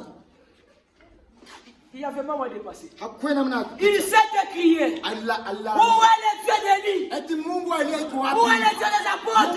Où est-il aujourd'hui? C'est Dieu qui répondait aux prières. Où est-il aujourd'hui? Iko wapi leo? Où est le Dieu d'Élie? Ule Mungu wa Elia iko wapi? Où est le Dieu des Ule Mungu miracles? wa miujiza. Où est-il aujourd'hui? Iko wapi leo?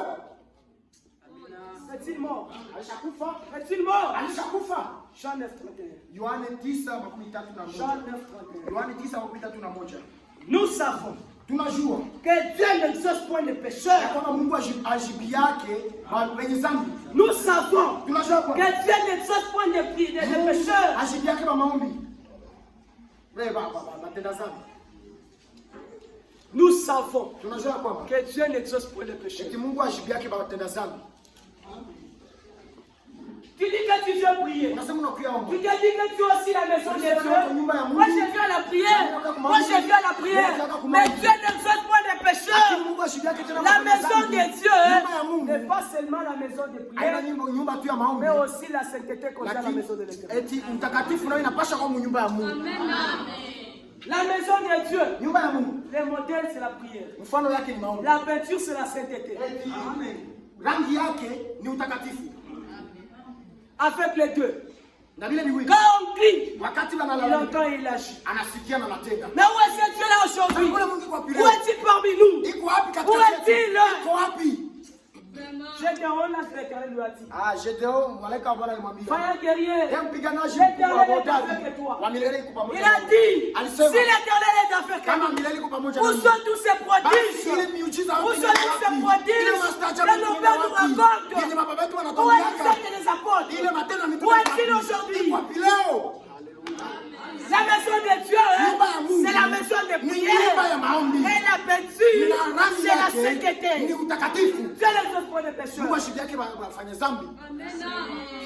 Tu pars, tu fais les gafes, tu viens à la prière. Regarde-toi. Aya yako. Et quand on dit, il y a une requête, kuko tu pries même. unaomba na kuomba. Regarde-toi. Aya yako. Tu viens même, tu pries. Unakuwa na unaomba. Qui t'a appelé ici? Nani anakuita? On n'a pas besoin de faire les nombres. Hatuna lazima tuko na watu wa On n'a mingi. pas besoin de faire les nombres. Même ici, on n'a pas besoin de nombres. Hatuna lazima watu waimbaji hapa. Même si vous dites non, je ne fais plus, je ne vais plus taper les tam-tams. Nasema timia sitaongeza piga L'âge ngoma. de l'Éternel viendra le Wale faire. leo Même le synthétiseur, l'âge lui-même le fera. Asante malaika Bwana ipeka taipiga. Là aussi. Kula kumbingu. C'est toi qui joues pour les Wewe anges. unapiga wa malaika ngoma na sente. Ils connaissent bien chanter. Wanaimba mzuri sana. Ils peuvent venir nous chanter. Même si vous tous vous quittez, on n'a pas besoin de vous. Même si vous quittez, vous Hata kama tous. mnaimba. Les anges viendront. Mamlaka Je vous watashuka. rassure. Na nawaambia kwani. Oh frère, nous avons la vie de la prière. Où est la sainteté? Où est la sainteté? Dieu n'exauce point des Mungu ashibi pécheurs. yake wenye dhambi. Isaïe 59. Isaya 5:9. Non, Hapana. non, Hapana. non. Hapana. La l'Éternel n'est pas trop courte pour sauver, ni son oreille trop dure pour entendre. Mais c'est sauf vos crimes qui mettent une séparation entre vous et Dieu. Depuis que tu as commencé à entretenir la calomnie, depuis que tu as commencé à être insoumise, depuis que tu as commencé à vivre dans le péché, qu'est-ce que tu as déjà trouvé? Ce sont vos péchés qui mettent une séparation entre vous et Dieu. Les gens de Dieu. Nous n'allons pas expérimenter Dieu au ciel. Nous voulons l'expérimenter ici. Où sont les prophéties? Nous ne refusons pas les prophéties. Nous voulons que vous prophétisiez. Mais vous étouffez cela. Par la vie des saletés. Tu vas à l'église. Tu t'es chamé avec ton mari. Tu ne vas pas demander pardon. Qu'est-ce que tu veux faire ici? Toi avec ta belle famille, avec ton beau-père, vous ne vous interdisez pas. Qu'est-ce que tu viens faire ici? On t'en fout. Mais ce sont vos crimes qui mettent une séparation entre vous et Dieu. Ce sont vos péchés qui vous cachent sa face et l'empêchent de vous aimer. Bonjour de sa chair. Quand il a rencontré les pharisiens, il a dit, pourquoi m'appelez-vous Seigneur, Seigneur? Et ne faites-vous pas ce que j'ai dit? Pourquoi? L'appelez-vous Seigneur, Seigneur? Et ne faites-vous pas ce que j'ai dit? On t'a fou. Esaïe 1.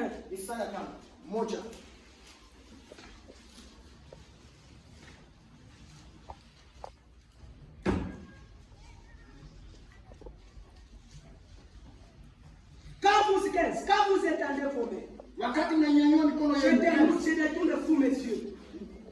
Je détourne de vous mes yeux. Quand vous multipliez les prières, je n'écoute pas.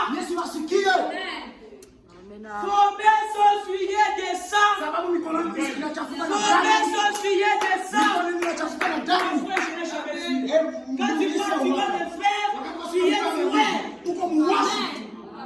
Vos mains sont pleines de sang. Lavez-vous. Lavez-vous. Purifiez-vous. Ôtez devant mes yeux la méchanceté de vos actions. Cessez de faire le mal. Cessez. C'est assez. C'est toi, cessez. C'est toi, cessez. C'est toi, c'est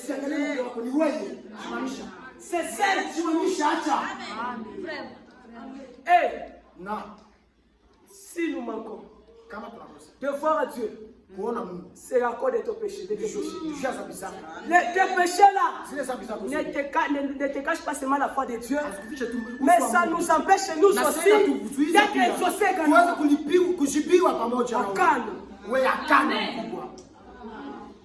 Akana. Quand tu viens ici, avec tes péchés, avec tes santé, Dieu se manifeste de toi. On est toi. Tu vas répondre. T'avais la vie d'adultère. Tu fais n'importe quoi. Tu viens ici. Qu'est-ce que tu viens faire? Akana. Joshua. Où est ce Dieu? Où est Dieu d'Élie? Où est Dieu d'Élie? Où est-il parmi nous? Josué 7. Les enfants d'Israël commirent une infidélité au sujet des choses dévouées par interdit. Au sujet de ce qui a été fait. La Bible dit tout Israël. Les enfants d'Israël. Mais seulement Akan seul qui a péché. Quand Akan seul a péché, Dieu a vu tout Israël. Dieu est nous des autres. Uko katikati yetu ama uko hapo kule wa dunia? Tu es de qui? Uko hapa nani Où wewe? es-tu? Uko wapi? De qui es-tu? Uko hapa nani? Tu as passé tout ton temps pour la saleté. Ulipitisha kati wote uko unafanya uko. Et si j'ai ici, tu cherches des visions. Na uko kuya hapo unapenda uone Si maono. j'ai ici, tu veux voir Dieu agir parmi nous. Na kuya hapo unapenda Mungu atende katikati Où yetu. sont ces gens qui se promènent dans l'église? Bale malaika walikuwa Où wanazunguka sont-ils kanisa, aujourd'hui? banaenda wapi? Où sont-ils? Banaenda wapi? Akana Akana 10. 10. L'Éternel dit à Josué, Wamilele akamwambia Yoshua, lève-toi. simama. Pourquoi restes-tu ainsi couché? Kwa nini unabakia mwenye kuanguka? Israël a péché. Israeli amefanya zambi. C'est une seule personne. Si ni mtu mmoja alifanya zambi. Ils ont transgressé mon Na alliance wamevunja agano langu que j'ai prescrite. nililoagiza. Ils ont pris des choses défouées par Sababu l'interdit. wamechukua vitu ambavyo vinakataziwa Ils les vya ont kulaaniwa. dérobés et ont menti. Na wameviiba na Ils walidanganya. sont cachés parmi eux dans leurs bagages. Na wamevicha katikati yao. Aussi les enfants Kwa d'Israël hivyo wana wa Israeli ne pourront plus résister à leurs ennemis. hawezi kusimama mbele ya wadui zao. C'est toi qui nous fais tuer. C'est toi qui nous fais tuer. Haya yako Ce n'est pas possible. haiwezekani. Les démons se manifestaient ici. Mapepo Où unaonekana. est ce Dieu-là? Ule Mungu Et ameenda c'est à wapi? cause de toi. Unanijuu C'est à yako. cause de tes péchés. Sisi C'est à cause de tes péchés. dhambi zako. C'est à cause des fous. Si ni juu yenu. Un malade vient ici. Mgonjwa Il anakuja rentre. anarudia na Ce n'est pas hakuna. possible. Haiwezekani. Ce n'est pas possible. Haiwezekani. Ce n'est pas possible. Haiwezekani. Car Sababu car ils sont tous sous l'interdit. sababu wote biko chini ya ile Je laana. ne serai plus avec vous. Sitakuwa tena pamoja nanyi. Je ne serai pas avec vous. Sitakuwa tena pamoja nanyi. Si vous ne détruisez pas l'interdit du milieu des fous, Kama hamtoshe ile laana katikati yenu. si vous ne vous répandez pas, Kama mtubu. si vous ne vous répandez Kama pas, mtubu. je ne serai plus avec Sitakuwa vous. tena pamoja Mais nanyi. si nous ne sommes pas avec Lakini vous, kama hatuko pamoja na Mungu. qui serons-nous alors? Sasa tutakuwa watu wa. Où irons-nous? Tutaenda À wapi? qui irons-nous? Tutaenda kwa nani? Les péchés que tu entretiens. Hii zambi uko na wewe. Qu'est-ce que ces péchés t'ont déjà Ile zambi donné? ishakupatia nini? Depuis que tu as vécu dans l'adultère, Tangu uliishi qu'est-ce mzambi. que tu as déjà gagné? Ulishapata nini? Qu'est-ce que tu as gagné? Umefaidika nini? Tu nous fais perdre. Mbona Tu nous tupoteshe fais perdre ce que Dieu fait nous donner. tupoteshe vile vya Mungu On t'en atakupatia. Haya yako. Depuis que tu as commencé à regarder la saleté, Wakati depuis tangu que ulianza tu as kuweka commencé à uchafu. faire tu n'importe Wakati quoi. unaanza kufanya vitu Qu'est-ce vyote que tu as vile. gagné? Ulipata nini? Qu'est-ce que tu as gagné? Ulishafaidika nini? Qu'est-ce que tu as eu? Ulishapata nini? On de toi. Haya yako. Depuis que tu as commencé à insulter. Tangu ulianza Depuis que tu as commencé à servir les Tangu gens. ulianza kutumikia Depuis dunia. que tu as commencé Tangu ulianza à résister à la volonté de Dieu. ukaangalia mapenzi ya Qu'est-ce que tu as eu? Mungu. Ulishapata nini? On prêche une chose ici. Wanahubiri kitu Tu sors, hapa. tu fais le contraire. Unatoka unafanya vitu vingine. On prêche une chose ici. Wanafanya Tu sors, tu fais le unatoka contraire. unafanya kingine. Qu'est-ce que tu viens faire ici? Unafanya kwa nini sasa? Et tu répondras. Na utalapata. Mais si tu ne l'agis pas, Kama Mungu c'est à asema, cause de toi. ni juu yako. C'est à cause de toi. Ni juu yako. C'est mieux de rester dans le Ni monde. mzuri kubaki dunia. Qu'est-ce que tu viens faire ici? Unafanya nini Nous hapa? n'avons pas besoin de toi. Hatuna lazima Nous yako. avons besoin de Jésus. Kuna lazima ya Yesu Et katikati tu yetu. Jésus, toi. Tu n'es pas Jésus. Hamko Yesu katikati Nous avons yetu. besoin de Jésus. Tuna lazima ya Nous Yesu n'avons pas katikati besoin yetu. de toi. Hatuna lazima yako wewe. Je ne serai plus avec vous. Sitakuwa pamoja Je naye. ne serai plus avec Sitakuwa vous. tena pamoja naye. Oh frère, Oh ndugu. ça c'est dans le Nouveau Testament. Ile C'est dans si mwagano la l'Ancien kale. Testament. Ile ni mwagano la Isaïe kale. 57. Tuangalie basi Isaïe 57. Isaya 55:7. Isaïe 57. Isaya 55:7. Lisons l'écriture. Tusome andiko. Au verset 14. Mstari wake wa 14. On dira, Batasema, frayez, eti mfungue, frayez, mfungule, préparez le chemin, tayarishe njia. enlevez tout obstacle du milieu de mon Mtoshe peuple, kizuizo chote katikati ya taifa langu. enlevez les Mtoshe obstacles vizuizo du milieu de mon peuple. katikati ya Tu taifa es langu. soumise à ton mari, Wewe hautii mume mais wako. qu'est-ce que tu viens faire Sasa ici? unafanya nini hapa? Tu t'es chamé avec ton mari, Niko sana na mume wako. qu'est-ce que tu viens faire ici? Unafanya nini hapa? Il y a toi c'est ton mari, qu'est-ce que tu viens faire Unafanya ici? nini hapa? Tu manques du respect à l'audiaque. Qu'est-ce que tu viens faire ici? Unafanya nini hapa? Si ce n'est pas chez toi, Hapa ina kwako. Ce n'est pas chez toi. Haina kwako hapa. Ce n'est pas chez toi. Haina kwako Reste à hapa. la maison. Bakia kunyumba. Nous ne viendrons pas te suivre. Hatutaki kutafuta. Nous avons besoin de Jésus. Nous Kuna lazima ya n'avons pas Yesu. besoin de toi. Hatuna lazima yako. Ôtez les obstacles. Tutoshe vizuizi. Ôtez les obstacles. Tutoshe vizuizi. Du milieu de mon Katikati ya peuple. taifa langu. Nous disons toujours. Tunasema Oh kabisa. frère, nous attendons le dernier. Oh, ndugu tunaacha tu tunachunga ile mvula ya mwisho. Les derniers réunis. Ah, mteule wa mwisho. Nous n'entendons pas seulement le dernier. Si hatuchunge tu mteule wa mwisho. Mais les autres qui freinent notre Kuna marche. vingine biko nazuiza safari Qui yetu. sait si le dernier réuni n'est pas encore entré? Nani wanajua kama Mais mteule les wa mwisho saccades parmi hayaingia? nous. Sasa Les saccades parmi Bana nous. wakana katikati Nous yetu. sommes freinés de Basha marcher. tuzuiza tusitembee C'est mzuri. à cause de tes péchés. Jua dhambi zako. Car ainsi par le Très-Haut, Hivi asema Bwana mwenye aliye juu. dont la demeure est éternelle. Dont le Ambaye demeure est éternelle. fasi yake ya kukala ni ya Et milele dont le nom est saint. na jina lake ni takatifu. Et il habite Na nikala il habite dans les lieux très élevés et dans la sainteté. na nikala pali pa juu sana na mtakatifu, utakaso. Notre Dieu, son nom est saint. Mungu wetu jina lake ni Et il takatifu. habite dans les lieux élevés. Na nikala Dans la sainteté. mtakatifu. Et la Bible dit, Na Biblia inasema quiconque mtu yeyote évoque le nom du Seigneur mwenye iko na ita jina la Bwana s'éloigne du mal. aende mbali na uchafu na ubaya. Quiconque Mtu yeyote invoque le nom du iko Seigneur na jina la Bwana qui s'éloigne du mal. aende mbali na ubaya. Et quand tu t'éloignes pas du mal, Wakati aende mbali na ubaya, tu t'exposes toi-même. wewe peke uko na shitia zarani. Tu t'exposes toi-même. Tu Zarani. n'avanceras jamais. Hautaenda mbele Tu kamwe. n'avanceras jamais. Hautaenda mbele À cause de tes péchés. Sababu ya dhambi zako. À cause de tes Sababu péchés. ya dhambi zako. Je n'ai pas le temps de citer tes péchés. Tu les connais. Sina wakati ya kwanza kusema tuna dhambi zako. Tu n'es pas un bébé. Wewe hauna Tu mtoto connais tes mdogo. péchés. Unajua dhambi zako ni Tu nini? connais c'est quoi les péchés. Unajua dhambi ni nini? Enlève les obstacles. Utoshe ile. Enlève-le. Mutoshe vizuizo. Amen. Enlève les obstacles. Utoshe vizuizo. Les saccades parmi nous. Maakano katikati yetu. La fin de la préparation. Mwisho wa matayarisho yetu inakaribia. La fin de la patience de Dieu est Mwisho wa proche. uvumilivu wa Mungu inakaribia. La fin de la préparation est Mwisho wa proche. matayarisho yetu inakaribia. La fin de la grâce est Mwisho ya proche. neema Soyez inakaribia. alors Basi sages. muwe na Soyez hekima. sages. Muwe na hekima. Soyez sages. Muwe na hekima. Et sobres Na kiasi pour faire la prière. jua kushuka kwa maombi. C'est le signe du Seigneur. Ni hivi asema Bwana. Soyez donc sages. Muwe basi na Ne hekima. soyez pas sans intelligence. Msikuwe bila Soyez akili. sages. Muwe na hekima. Et cette même pensée, Na ile wazo moya moya. Paul l'exprime aussi. Paulo ndio anaisema yako. Dans Ephésiens, Mwa Efeso. je m'arrête déjà. Mimi nasimamisha Dans sasa. Ephésiens, Wa Efeso.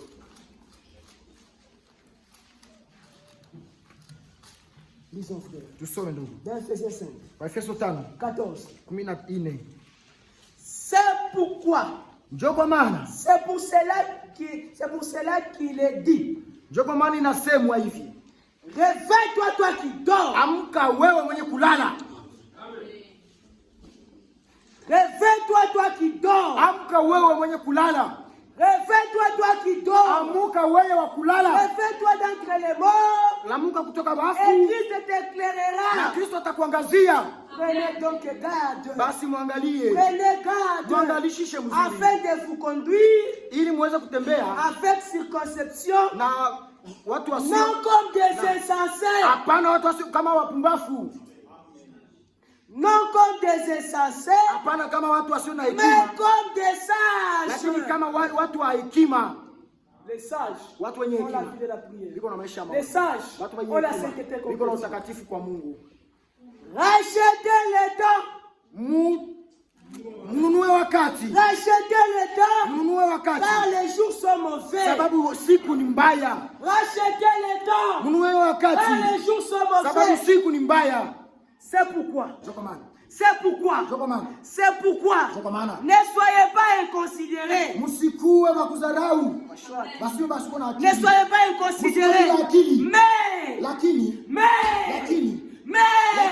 Comprenez Mwelewe. quelle est la volonté de mapenzi ya Dieu. Mungu ni ya wapi? Mais Lakini comprenez tutambue quelle est la volonté de Dieu. mapenzi ya Bwana, La volonté de Dieu mapenzi ya Mungu. est que toi tu ne périsses pas. Kusema usipotee. La volonté de Dieu est que tu sois sage. Wewe mwenye hekima. La volonté de Dieu est que tu sois prête. Kusema uko tayari. La volonté de Dieu est que toi tu sois na prêt. wewe uko tayari Et que tu as la vie de la na kuwa prière. na maisha ya maombi. Comprenez Muelewe. quelle est la volonté du Seigneur. Mapenzi ya Mungu ni wapi, ni nini? Voulez-vous comprendre la volonté du Unapenda Seigneur? muelewe mapenzi ya Mungu? Voulez-vous comprendre la Unapenda volonté mjue du mapenzi ya Mungu? Seigneur? 1 Thessaloniciens. Wathesalonike wa kwanza. Peut-être c'est la dernière écriture. Nazi ni andiko la mwisho. 4. 4. 1 Thessaloniciens 4. Wathesalonike Au reste, frère, ya kubaki wa ndugu. puisque vous avez appris de nous comment vous devez vous conduire, Gisi mshajifunza kwetu, gisi ya mnapaswa tembea na kumpendeza Mungu. vous avez appris de nous Mulipo comment vous devez vous conduire na kadri mnapaswa et tembea plaire à Dieu. na kumpendeza Mungu. Et c'est là ce que vous faites. Na njoo vile kisi mnafanya. Les Thessaloniciens le faisaient déjà. Wathesalonike walikuwa fanya. Nous vous prions Tunawaomba et basi nous vous conjurons na tunawasi au nom du Seigneur Jésus mjina la Bwana Yesu. de marcher à cet Na égard mtembee vile mwili de progrès en progrès. mkienda kumbele. Vous savez en effet quel précepte nous vous avons donné Mnajua- de la part du Seigneur Jésus. Mnajua ile shurti tunapatia Nous ne kutoka kwa parlons pas de Bwana. nous-mêmes. Hatuseme kwa upande Nous parlons de wetu. la part du Seigneur Jésus. Tunasema kwa upande wa Mungu wa Bwana Yesu. Vous savez quel précepte. Mnajua ile amri. 2. 4, 2. Vous savez en effet Mnajua quel sasa précepte nous vous avons donné. maagizo gani tuliwapatia kutoka kwa Bwana Yesu. Ce que Dieu veut, Ile ambayo Mungu anapenda, ce que Dieu veut, mapenzi ya Mungu. c'est votre Ni sanctification. utakaswe nyinyi. Ce que Dieu Yenye Mungu veut, anapenda c'est votre ni utakaso sanctification. wenu. C'est que vous vous absteniez de la débauche. Ili muweze kuenda mbali na usherati. C'est ce que Dieu veut. C'est ce que Dieu Ile veut. ndio Mungu anapenda. Que vous vous absteniez Mwepuke de la débauche. washerati.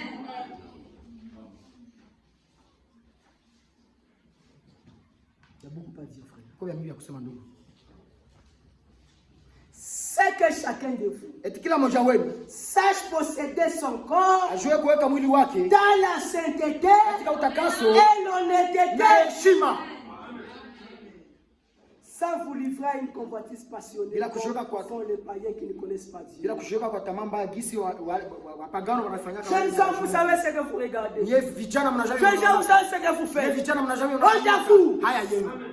Si quelqu'un se préserve plus, Kama mtu anajichunga il sera atakuwa un vase d'honneur pour son Dieu. chombo cha damani juu ya Si Mungu Dieu wake. ne vous utilise pas, vous êtes essuyés. Mshuko mchafu. Vos yeux sont essuyés. Macho yenu Vos inachafuka. mains sont essuyées. Mikono yenu inachafuka. En même temps qu'il dit, Na Mungu oh, anasema c'est les jeunes qui prêchent. ni kijana juu Toi, na Dieu qui ne t'utilise pas, pourquoi? Juu ni Mungu C'est parce que tu es essuyé. Mshuko mchafu. Regarde-toi. Haya yako. Et tu viens, tu méprises les jeunes. Na unakuja sasa Ces kuzala. jeunes-là que tu vois, les jeunes que vous voyez ici, ils se sont gardés purs. Et Dieu les utilise. Regarde-toi. Tu n'as pas le droit de les mépriser. Haustahili kuwadharau. Tu n'as pas le droit de les mépriser. Haustahili kuwadharau. Regarde-toi. Haya yako. Tu connais quel est Dieu d'abord. Tu Unajua connais quel est Dieu. Unajua Mungu Ils gani connaissent Dieu plus que Baba toi. anajua Mungu kukushinda Ils wewe. connaissent Dieu plus que Anajua toi. Mungu kukushinda wewe. Oh, c'est ces jeunes. Qu'est-ce qu'ils vont nous Ni dire? wale vijana. Quand les jeunes, Ni jana wa toi, dans tes jeunes, qu'est-ce que tu as fait? Wewe kijana Regarde-toi. kwa unafanya nini? Haya Tu yako. continues dans le péché. Tu continues dans le péché. Regarde-toi. Haya yako. Regarde-toi. Haya yako. Les mains souillées. Mikono ya Les yeux souillés. macho ya kuchafuka. Les corps souillés. Mwili ya kuchafuka. L'esprit souillé. Akili ya L'âme kuchafuka. souillée. Nafsi ya kuchafuka. Regarde-toi. Haya yako. Que personne, Usikwe mtu. que mtu nous avons son frère de fraude. atafanya ujanja kwa On te mwenzake. donne l'argent. Par Pas me faire quelque chose à Lumbashi. Wewe tuzie kitu mlumbashi. Depuis qu'il est resté 500 reste, 1000 francs reste, 5000 Kuna francs bakia reste. 500, Tu gardes cet argent. 1500, Ce n'est pas unaichuma. ton Haina argent. makuta yako. Rembourse l'argent d'autrui. Rudisha makuta ya watu. Et tu prends l'argent d'autrui. Unabeba makuta ya La watu. soeur te suit. Dada nakufuata. Tu commences même à le faire peur. Unaanza na kumogopesha. Honte à toi. Haya yako.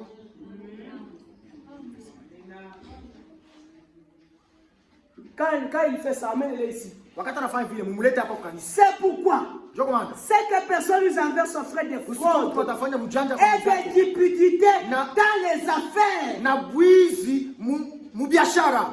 Parce que le Seigneur tire vengeance de toutes ces choses. Sababu Mungu analipisha kisasi ya ile Comme mambo nous vous yote. l'avons déjà Jinsi dit tushatuambia et attesté. na kuhakikisha Car ya kwa maana Dieu ne vous a pas appelé Mungu akuwaita à l'impureté, kwa uchafu, mais à la lakini kwa sanctification. utakaso. Celui donc qui rejette ses Ule préceptes mwenye kwa natupa hii maamri ne rejette pas un homme, hatupe Mungu mais Dieu lakini qui atupilia nous a Mungu. donné aussi cette Hatupilia mtu lakini anatupilia Mungu alitupatia. Deux fois les frères. Basi